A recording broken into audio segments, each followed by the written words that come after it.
Hello friends, आज की इस वीडियो में हम सीखने वाले हैं एचसीएफ कैसे निकालते हैं। तो यहाँ पर देखिए हमारे पास एक क्वेश्चन है 12, 45 और 75 का एचसीएफ निकालें। सबसे पहले देखिए एचसीएफ होता क्या है। एचसीएफ होता है महत्तम समावर्तक यानी कि हाईएस्ट कॉमन फैक्टर। मतलब एक ऐसी सबसे बड़ी संख्या जो इन तीनों को डिवाइड कर दे वो उसका एचसीएफ हो जाएगा। तो हमें बड़ी से बड़ी संख्या निकालनी है जो इन तीनों को डिवाइड कर दे और वही हमारा एचसीएफ हो जाएगा। तो देखिए इसको हम कैसे निकालते हैं। तो सबसे पहले हम निकालना सीखते हैं लॉन्ग डिवीज़न मेथड से। अब देखिए सबसे पहले हम किसी भी दो वैल्यू का एचसीएफ निकालेंगे।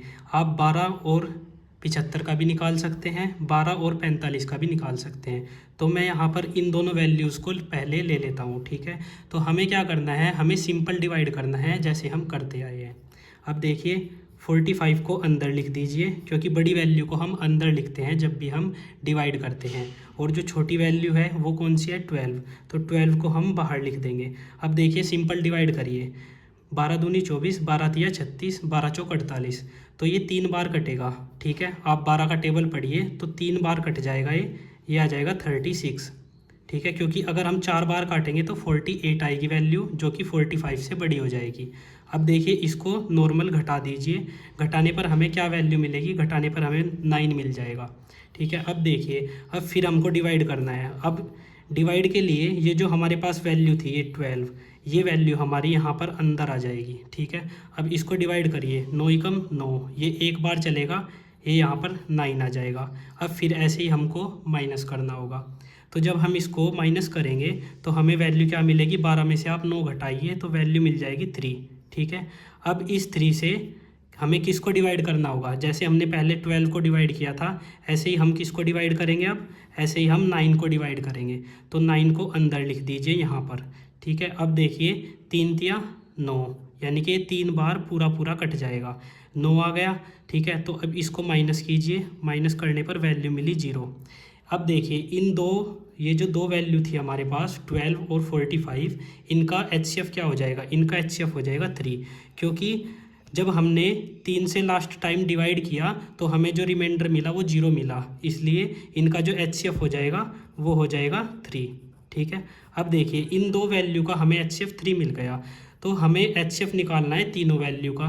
तो जब 2 का एचसीएफ हमें 3 मिल गया तो तीसरी का एचसीएफ निकालने के लिए हम क्या करेंगे, हम इस 3 का और इस 75 का यानी कि 3 और 75 का एचसीएफ निकाल देंगे तो हमें इन तीनों वैल्यूज़ का एचसीएफ मिल जाएगा। अब देखिए हम क्या करते हैं, 3 और 75 इन दोनों का एचसीएफ निकालना है अब हमको। जब हम इन दोनों का एचसीएफ निकाल देंगे तो हमें इन तीनों वैल्यूज़ का एचसीएफ मिल जाएगा, ठीक है। अब देखिए इनका एचसीएफ निकालते हैं, 75 बड़ी वैल्यू है इसको अंदर लिख देंगे और ये 3 जो है छोटी वैल्यू है इसको बाहर लिख देंगे। अब देखिए 75 कितनी टाइम में कट जाएगा 3 से, अगर हम 25 टाइम देखें तो 25 टाइम में 75 पूरा पूरा कट जाएगा 3 से। तो यहाँ पर आ गया 75 और जब माइनस करेंगे तो वैल्यू आ जाएगी 0, ठीक है।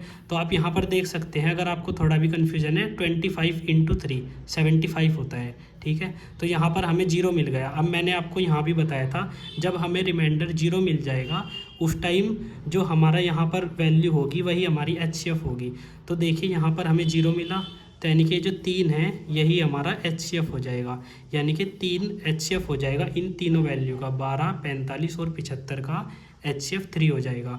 आप चाहे तो 12 और 75 को भी ले सकते हैं स्टार्टिंग में और फिर इन दोनों का जो एचसीएफ आएगा उससे उसका एचसीएफ इसके साथ निकाल सकते हैं 45 के साथ, तब भी हमें 3 ही आंसर मिलेगा।